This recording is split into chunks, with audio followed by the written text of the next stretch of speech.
Es un privilegio para nosotros estar aquí en esta noche con ustedes. Recuerdo el día en que nuestra hermana Beatriz entró en la sala de los abuelos. Mis abuelos eran Patricio y Elena Simes, y ellos fueron los fundadores de Cruzada Cristiana en Colombia. Y recuerdo mucho esa imagen. Por alguna cosa yo me había portado mal o alguna cosa y me habían dejado donde los abuelos, y llegó Beatriz, timbró en la casa, y como Liliana, muy dinámica, entró a la sala y vino el abuelo, vino don Samuel Benhart, vino Pedro Moreno y otras personas, y empezaron a hablar con ella, y a mí me sacaron de la sala. Pero cuando era el momento de orar me llamaron y me dijeron: venga, vamos a orar por Beatriz. Y yo le dije: ¿por qué, abuelo? Me dijo: ella se va para España. Yo: ¿de verdad? ¿Y a qué? Y me dijo: vamos a ir a hacer una iglesia. Y Beatriz se arrodilló y oraron por Beatriz. Unas semanas más tarde, en la Convención Nacional de Cruzada Cristiana en Colombia, oramos, y unas semanas más Beatriz deja su casa, su tierra y todo lo que tiene para venir a sembrarse en esta tierra. Y muchos de ustedes, aunque ustedes no lo crean, son parte del legado que Dios ha levantado aquí en España, y algunos los trajo de otra parte a España para ser parte de ese legado. Un legado maravilloso para la gloria de Dios. Y ayer cuando Liliana nos hacía así en el aeropuerto, yo decía: definitivamente hijo de tigre sale pintado. Y el resto no lo digo porque no lo van a entender, pero damos gracias a Dios por la vida de Beatriz, por todo lo que hizo, por Liliana, por Daniel, que han persistido, resistido, insistido, y ese legado no pasa. Ese legado no pasa. La diferencia entre una herencia y un legado es una cosa muy chiquita. Herencia te la puedes gastar, la puedes despilfarrar. El legado nunca se pierde. Tú puedes heredar bienes materiales. El legado es mucho más que algo material. El legado se pasa de generación y en generación. Y hoy honro a Daniel y honro a Liliana por el esfuerzo, por persistir, por insistir con estos colombianos, y damos gracias a Dios por lo que Dios va a seguir haciendo en esta tierra que nosotros en Sudamérica llamamos la madre patria. Que Dios bendiga esta nación con la mayor bendición que llegue a los pies de Cristo. Voy a pedirle que se ponga en pie, y es un desafío para todos nosotros estar acá. Yo no sé qué tuvo que hacer usted para estar acá. Yo no sé qué tan cansado está. Yo no sé cómo es su vida en este país. Pero yo sé que Dios es para usted más que suficiente. Por eso le pido que cierre sus ojos y en sus palabras usted le pida a Dios que le hable en esta noche. Dígale a Dios en su propio lenguaje: háblame en esta noche. Yo creo que Dios no está limitado a paredes, no está limitado a moveres, a fluires, porque Dios, es omnipotente, es omnipresente. Y dígale: Dios, háblame. Dígale: Dios, háblame. En tu palabra háblame, y que ella entre a mi corazón y dé fruto al 100%. En el nombre de Jesús. Padre, y quita de mi boca toda palabra que no viene de ti, Señor. Señor, hoy abro mis labios y te pido que seas tú el que hable a través de ellos. En el nombre de Cristo Jesús. Amén y amén. Tome asiento. Ahí en la bolsita que le dimos en la entrada, mañana en la mañana vamos a estar explicando un poquito más qué quiere decir eso. Pero hay un cuadernito y hay un esfero, un bolígrafo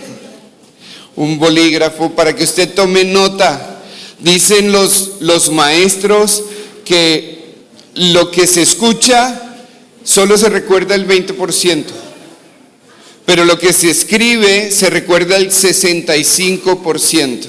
Entonces aproveche y tome nota en esta noche.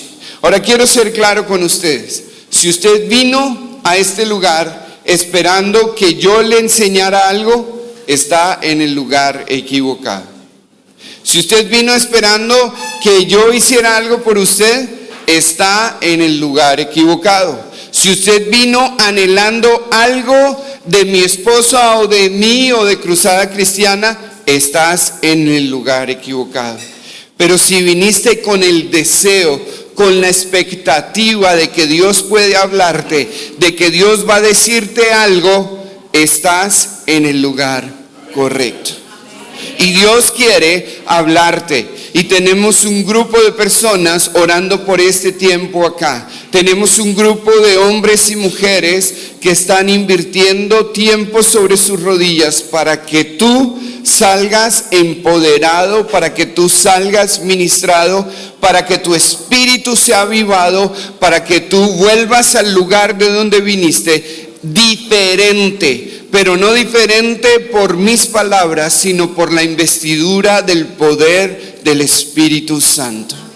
Y yo creo que Dios va a estar aquí con nosotros. Y yo creo que Dios quiere levantar tu vida del lugar de donde estás y llevarte a un sitio mejor. Yo creo que Dios quiere sacarte del afán de producir, de sobrevivir como extranjero o como nacional, de tratar de pensar qué va a pasar en el invierno si llega el frío y no hay diésel o no hay gasolina. ¿Qué va a suceder para llevarte a un lugar mejor, muy especial? Pero depende de ti, no depende de mí. Depende de tu actitud. Miren lo que sucede. Cuando una persona no perdona, se atora.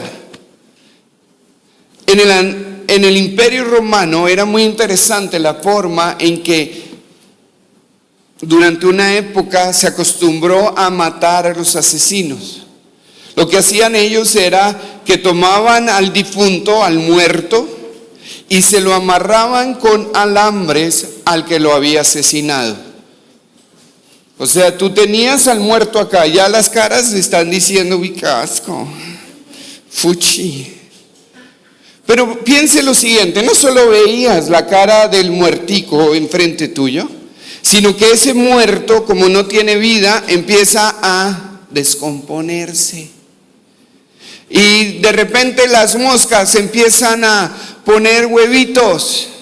Y esos huevitos empiezan a eclosionar y se vuelven larvas.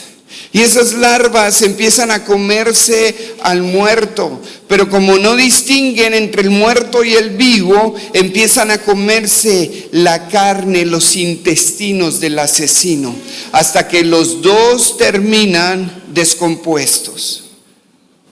Cuando tú no perdonas, cuando tú guardas cosas en tu corazón, eso es lo que sucede contigo. Y la decisión ahora es perdonar, es dejar en la cruz para que tú no te descompongas, para que tú no te mueras. Y lo mismo pasa cuando venimos a una convención. Si mi espíritu no está dispuesto, si mi corazón no está abierto, nada va a pasar en mí. Porque yo estoy seguro que con la tecnología todo lo que yo voy a decir ya lo has escuchado. No hay revelación nueva. Lo que sí hay es un toque nuevo del Espíritu Santo para tu vida. Y algo seguro, lo que dijo Liliana, una o dos palabras, seguro pueden llegar a tu corazón, a tu mente y transformarte y revolucionarte por dentro. ¿Y por qué es tan importante esto? Porque con la actitud que tú enfrentes cada enseñanza, va a significar el resultado que tú vas a tener. Por eso te invito una vez más a que inclines tu rostro ahí donde estás, cierres tus ojos y calmes tu espíritu, aún tu cuerpo, y calmes todo lo que tú eres, para que el Espíritu pueda hablarte en esta noche. Colosenses 2, 6 y 7. Vamos a estar estudiando esta noche Colosenses 2, 6 y 7. Y Colosenses 2, 6 y 7 dice: por lo tanto, de la manera que recibieron a Cristo Jesús como Señor, ahora deben seguir sus pasos. Arraíguense profundamente en Él y edifiquen toda la vida sobre Él. Entonces la fe de ustedes se fortalecerá en la verdad que se les enseñó y rebosará de gratitud. Voy a volverlo a leer, Colosenses 2, 6 y 7. Por lo tanto, de la manera que recibieron a Cristo Jesús como Señor, ahora deben seguir sus pasos. Arraíguense profundamente en Él y edifiquen toda la vida sobre Él. Entonces la fe de ustedes se fortalecerá en la verdad que se les enseñó y rebosarán de gratitud. Ahora, piense en lo siguiente. Pablo está escribiendo a los colosenses y en estos dos versículos como que resume toda la vida de un creyente en Cristo Jesús. Yo no estoy hablando a personas que no tienen una experiencia con Jesús, estoy hablando a personas que conocen a Jesús y saben quién es Jesús. Y Pablo les dice: sigan sus pasos, echen raíces profundas en Él, edifiquen su vida en Él, entonces se fortalecerá su fe. Y una vez su fe esté fortalecida, van a rebosar de gratitud. Ahora piensen lo siguiente: su fe se fortalecerá y rebosarán de gratitud. Esa es la consecuencia, ese es el resultado. Detesto ver películas que me muestren el final al comienzo. No me gusta. Y hablábamos con Dani ayer y él me decía: a mí me gustan las películas fantásticas, hoy tal vez. Y le decía: no, a mí eso me parece. Mi esposa y mis hijos se ven los Avengers y un poco de películas fantásticas, a mí eso no me gusta. Pero detesto las que me muestran el final. Esas para nada me gustan. Pero en Pablo, para mí es un disfrute, porque me muestra el final. Si usted hace esto, la consecuencia es esta: fe y gratitud. A todos nos gusta la fe, porque la fe es una convicción y una certeza. Y decimos: el que tiene fe logra tales cosas. Y hasta cantamos: si tuvieras fe como un grano de mostaza. ¿Sí o no? Eso. O acá no cantan eso. Algunos se miran y está como vieja esa canción.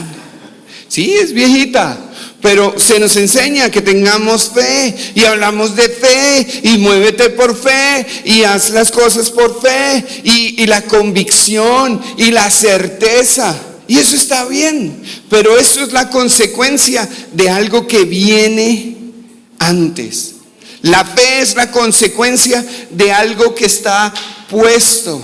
Si no hay simientes buenos, lo que está encima no sirve. Y la fe es la consecuencia de lo que viene antes. Y la consecuencia de una fe fortalecida es una actitud de gratitud. Por eso cuando mi esposa les preguntó ¿cómo estamos?, algunos dijeron bien, ay, más o menos, bien por no preocuparlo, sobreviviendo, llevándola, navegándola. Y hemos aprendido que si realmente nuestra fe está transformando nuestra vida, nosotros estamos bien. Porque para los que amamos a Dios, todas las cosas nos ayudan a bien. Y hoy estoy bien, aunque me duelen los pies, aunque me duelan las rodillas, pero voy a estar mejor.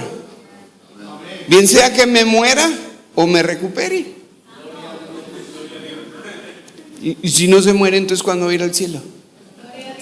No, en serio, piénselo. Si usted quiere divertirse en la eternidad, sin dolor, sin llanto, pues tiene que llegar. Yo no le estoy diciendo entonces acelere la llegada, pero le estoy diciendo tenga certeza de que vamos a estar bien. Y la actitud con que enfrentamos la vida es diferente.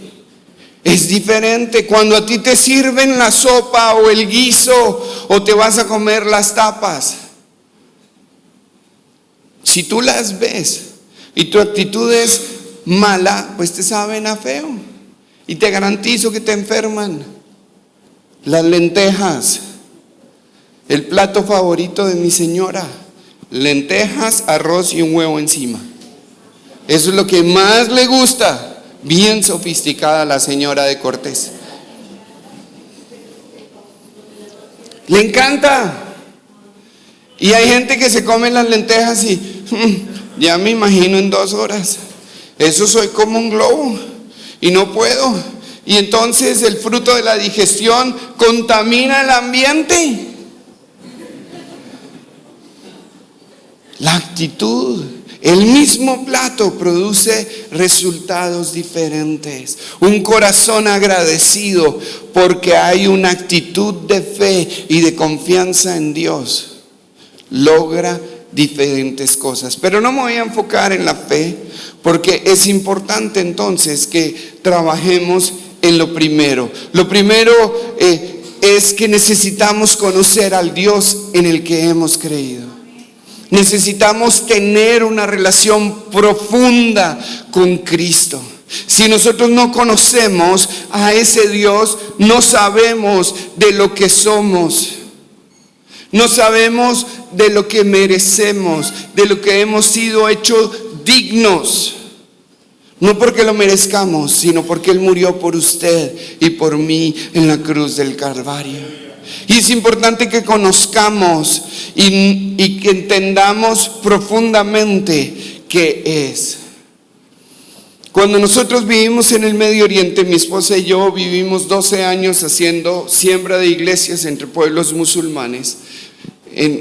Una de las cosas que aprendimos fue cuando llegamos al Líbano. Y ustedes que en las escrituras, ¿por qué es famoso el Líbano? Por los cedros del Líbano. Con eso se construyeron el templo, con eso Salomón hizo los templos. Y entonces Pati y yo llegamos al Medio Oriente después de venir de Colombia y fue un choque, porque todo es desértico.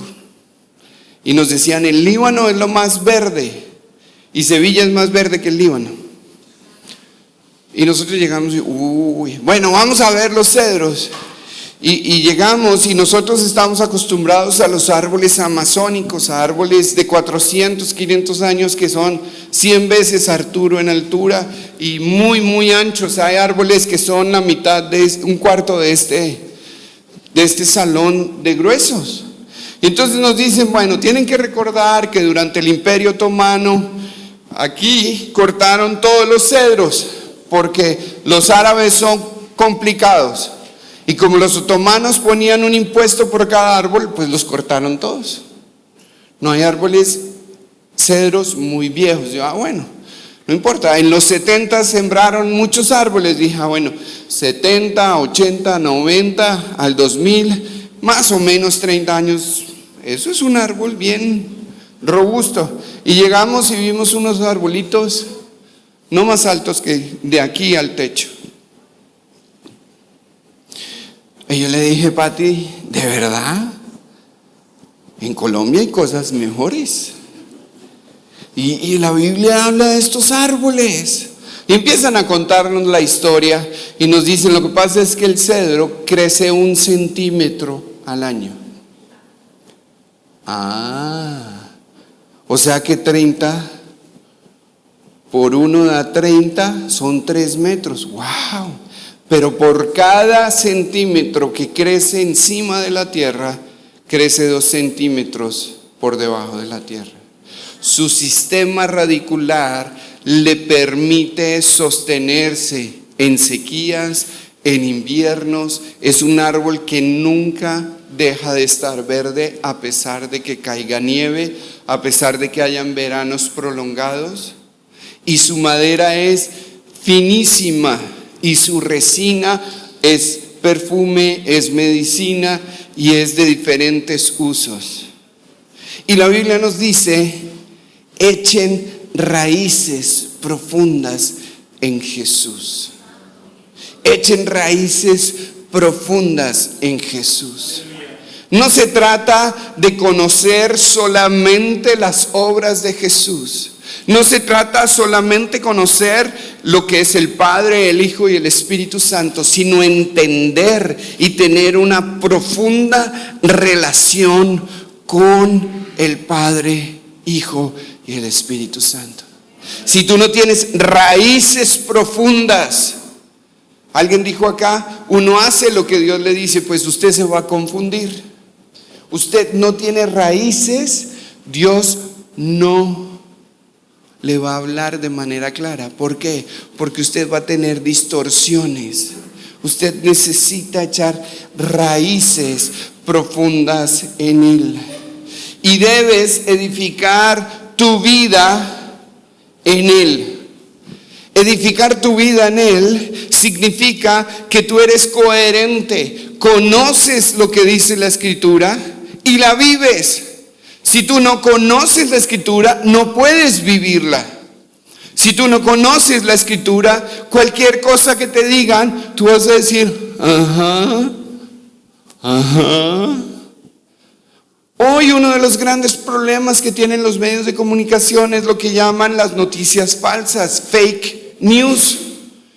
Y me pasó antier.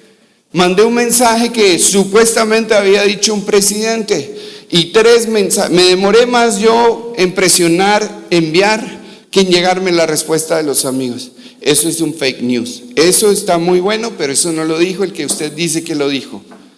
¿Y por qué es importante esto? Porque si tú no estás edificado en el Señor, cualquier cosa te va a confundir.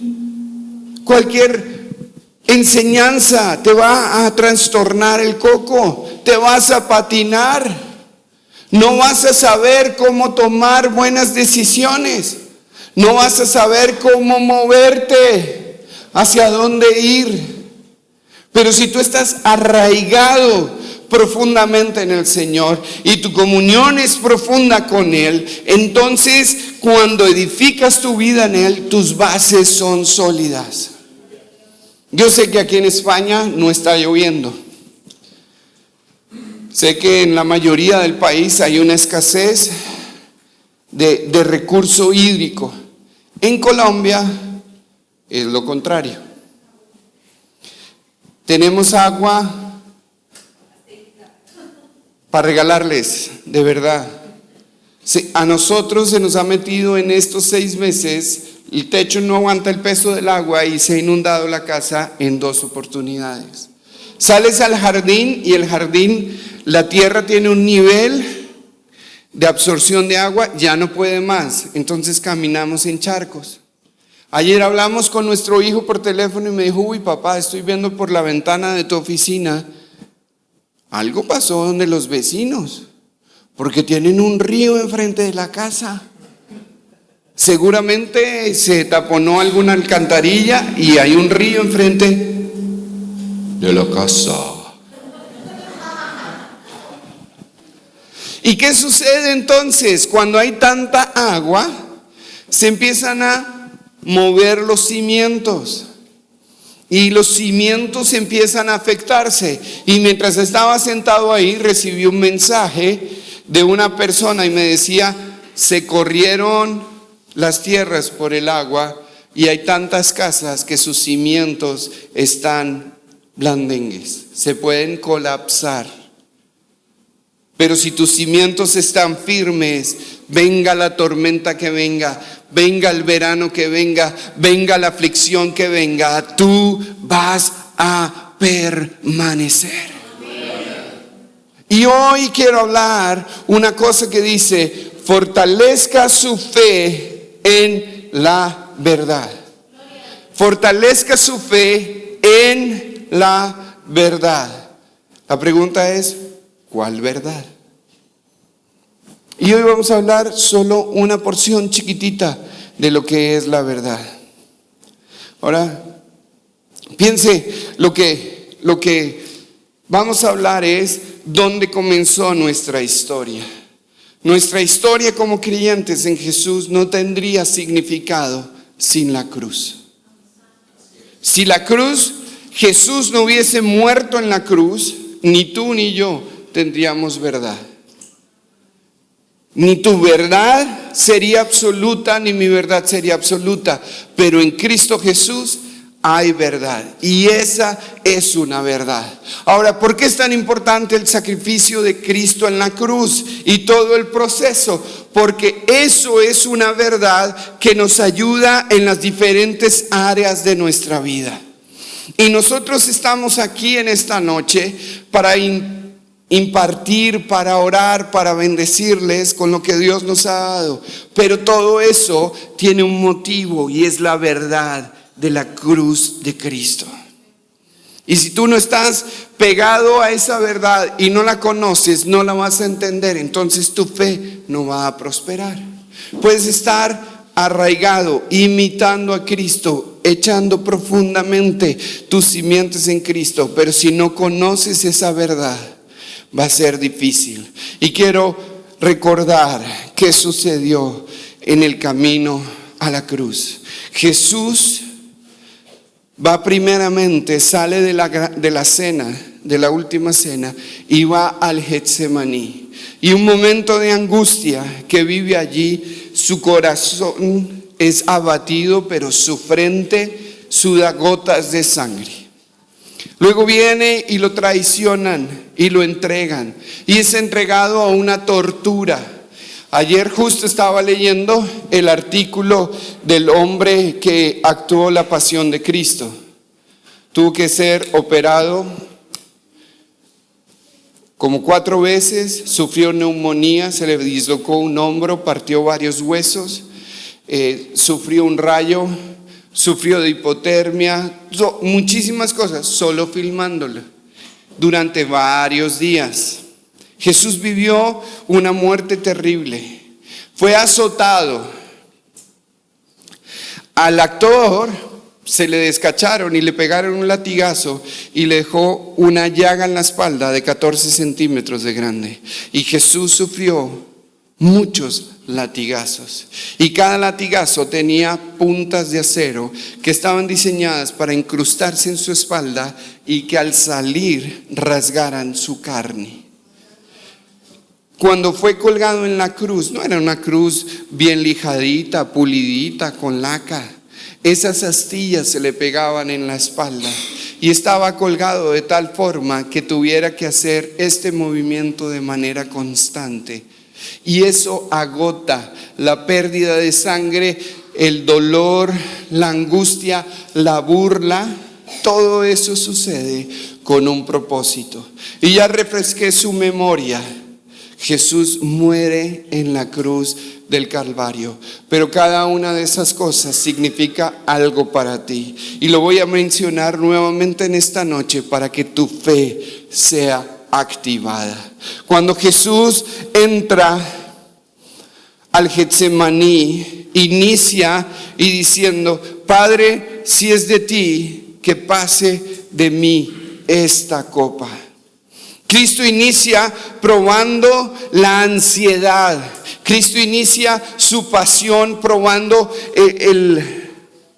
la angustia del advenimiento de la tortura que él sabía que va a venir. Es diferente cuando tú sales a la calle y por despistado te atraviesas la avenida, ¡pum!, te atropelló un carro. Tú no sabías que te iba a atropellar.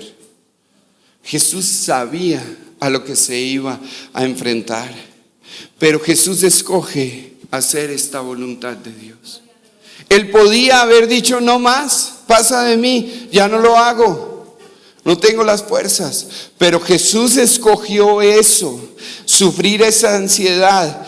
Y era tal su ansiedad que se le sube la tensión arterial. Y al subirse al nivel que él se le subió, se le reventaron los capilares, porque no aguantaba más la tensión. Y este fenómeno está comprobado científicamente que es por una tensión mental, una angustia que una persona puede tener. Déjame decirte que Cristo sufrió esa tensión mental para que tú hoy tengas paz, para que tú hoy puedas venir a Él y poner tus preocupaciones y tus ansiedades y tus angustias, porque Él sufrió para que tú tengas paz, para que tú vivas en paz.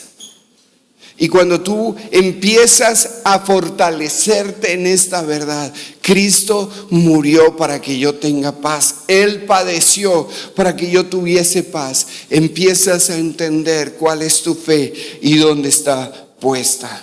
Isaías y Pedro sabían que Cristo iba a ser crucificado, pero más Isaías. Y nos dice que Pedro recuerda y dice: y por sus llagas fuiste vosotros sanados. Y esta es muy común y la conocemos bien, porque por sus llagas usted y yo fuimos sanados. Ahora, para mí no es fácil hablar de esto. Estoy aquí hablando y usted me está entendiendo, porque he tenido que hacer muchas terapias. Durante los últimos 4 años he tenido 7 cirugías en mi cara. La primera cirugía fue un éxito. Yo me ahogaba al dormir y hacía episodios de ahogamiento en la noche. Más o menos 70 episodios de ahogamiento en la noche, entre 20 segundos y minuto y medio.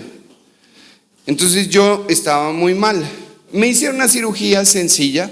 Me fracturaron la mandíbula, me la corrieron para adelante, me pusieron unas platinas, me fracturaron el maxilar, me lo corrieron para adelante y me pusieron unas platinas. 12 horas de cirugía, una cosa normal. 4 días en cuidados intensivos. Salí respirando, ya no me ahogaba. Se me desinflamó la cara, pero yo no me aguantaba ni la barba, ni las caricias, ni el viento, porque salí con una alteración nerviosa. Me operaron la cara, pero salí con una alteración nerviosa de aquí a la punta de mis pies. No podía ponerme zapatos, no podía ponerme medias, no me aguantaba en mis pies nada. Y entonces venir a predicar de que Cristo murió, ya estaba bien, y rompí las platinas que sostenían este hueso. Entonces un día estaba aquí en España hablando y me quedó colgando la mandíbula. Volví a Colombia, me hicieron otra cirugía, quedó bien hecha y volví a romper las platinas. Una tercera cirugía, se me salió por acá la platina, 4ª cirugía. La platina de este lado me mató los dientes, 5ª cirugía. Entonces la 6ª dijeron: no, toca hacer esto bien hecho. Mandaron a hacer otras platinas y me pusieron, tengo en mi cara unas platinas que son de gruesas como mi dedo, van de aquí a acá. Excelente. Ya no se me rompen las platinas, pero no me creció el hueso. Y entonces me pusieron otra cirugía para ponerme el huesito. Muy bien, pero se me empezaron a caer los dientes. Cirugía final, mayo de este año. Me sacaron esta platina y todas las de acá para que no se me caigan los dientes. Y cuando me paro acá, me paro en la verdad de que Cristo es mi sanador. Dios usó a los médicos y los procesos médicos, en mi caso, para sanar. Pero ahí está sentada esa mujer que es la madre de mis hijos. Y mis hijos son un milagro, porque cuando yo me hice novio de Pati, Pati me dijo: ¿estás seguro? Le dije: ¿por qué? Es que yo soy infértil, yo no puedo tener hijos.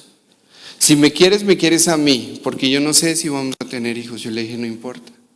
Y 5 años después, Dios sanó a mi esposa y tenemos 2 hijos mellizos. Entonces, por sus llagas eres sanado. Y tú puedes vivir un milagro o puedes vivir un proceso, pero por sus llagas somos sanados. Y Isaías 52:14 dice que muchos quedarían asombrados cuando lo vieron, porque su rostro se desfiguró, apenas parecía un ser humano, y por su aspecto no se veía como un hombre. Todo eso Cristo lo padeció por ti, por ti, por ti y por mí. Y esa es la verdad que edifica nuestra fe. Nosotros no podemos creer en un Cristo que se quedó colgado. El propósito de la muerte de Cristo era que tú y yo tuviéramos sanidad.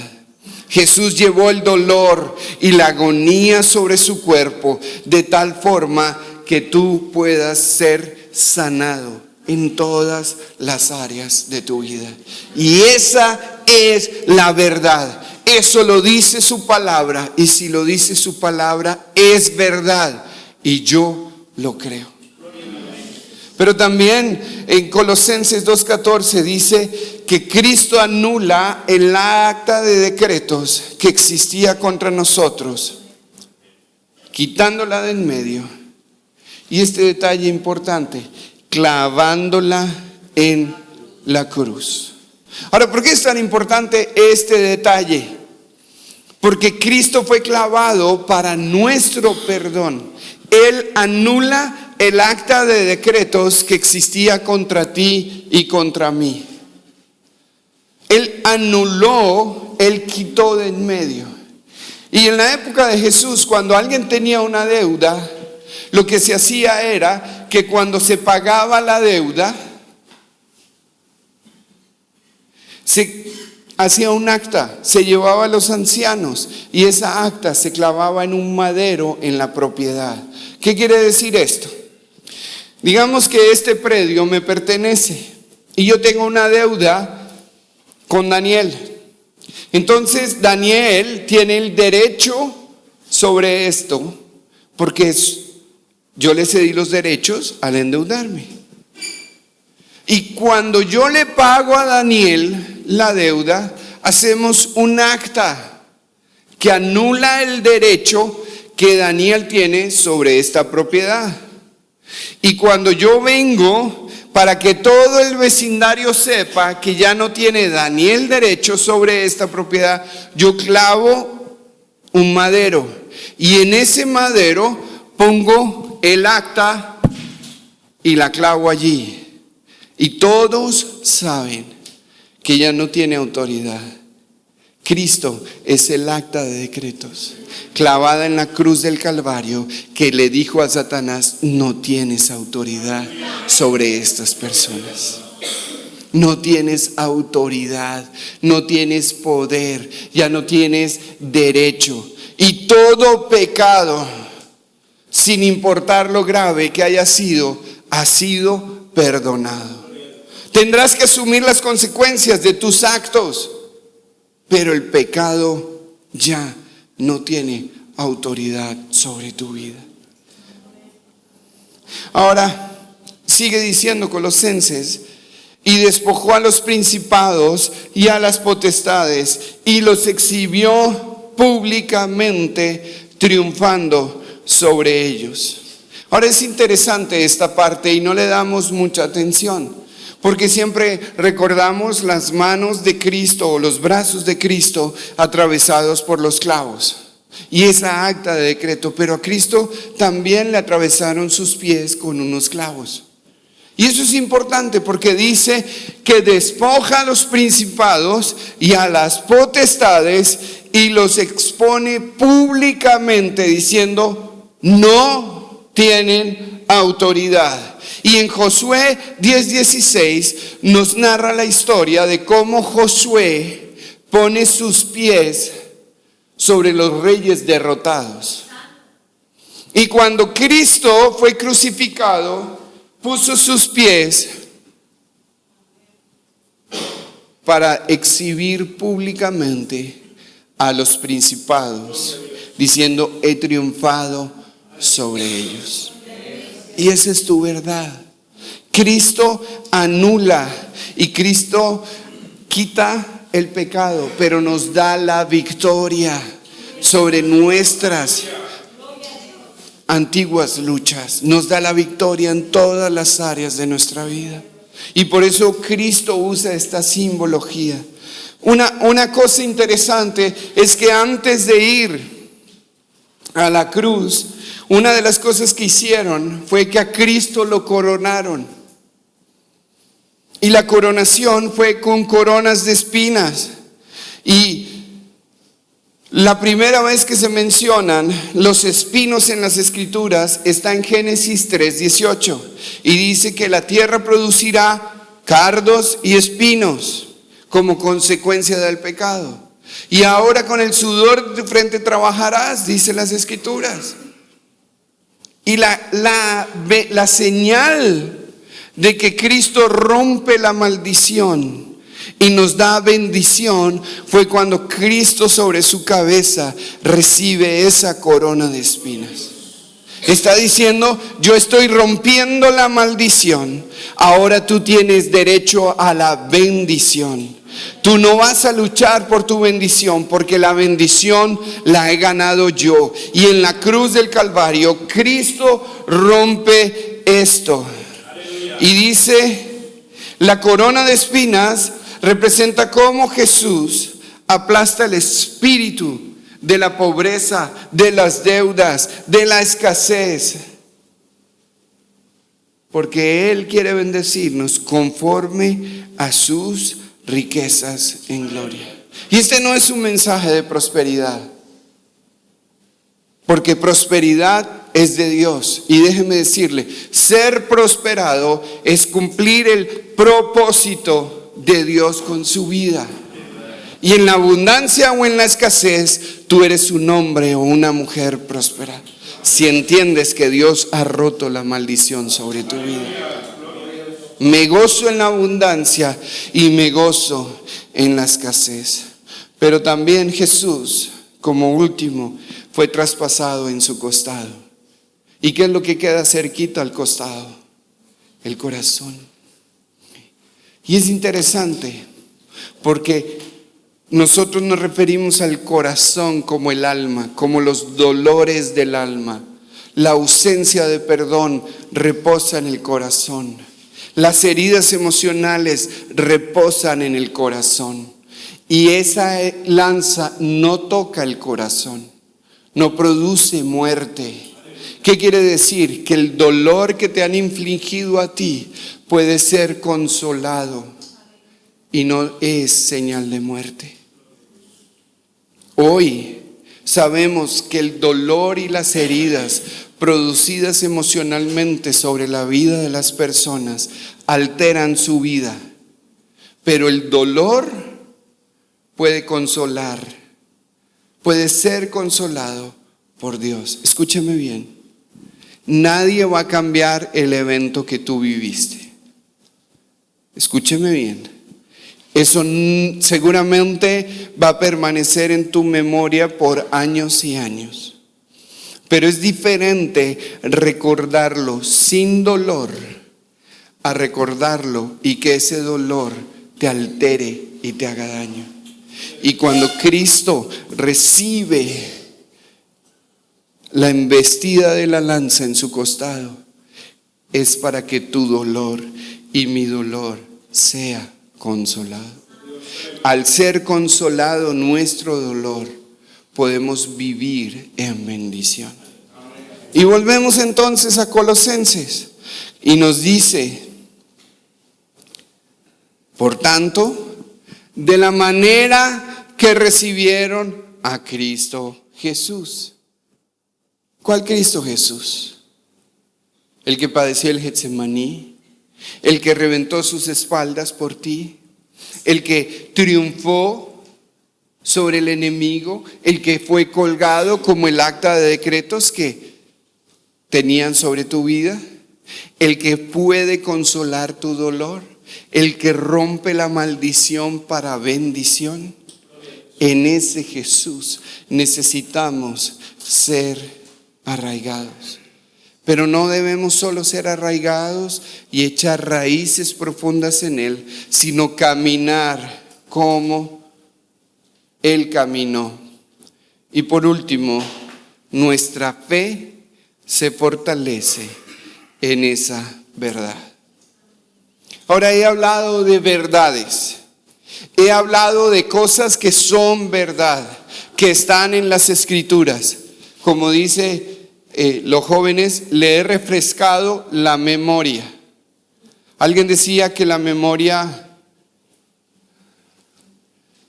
No, ese chiste es sexista, no lo voy a echar.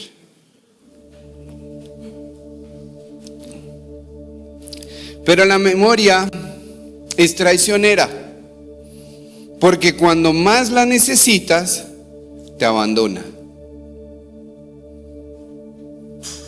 Entonces, lo que he tratado de hacer en esta noche es recordarte cuál es tu verdad.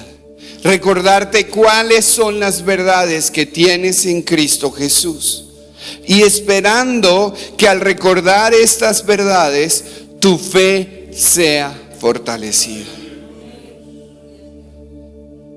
¿Por qué es importante que tu fe sea fortalecida? Porque Hebreos dice que la fe es la certeza y la convicción. Certeza, seguridad. Convicción, no hay duda. Y cuando tú conoces la verdad, aunque venga el fuego y las llamas y el invierno, no vas a ser conmovido. Porque tu fe se fortalece en la verdad inconmovible del eterno Dios que existe desde antes de la creación del mundo hasta el final de los tiempos.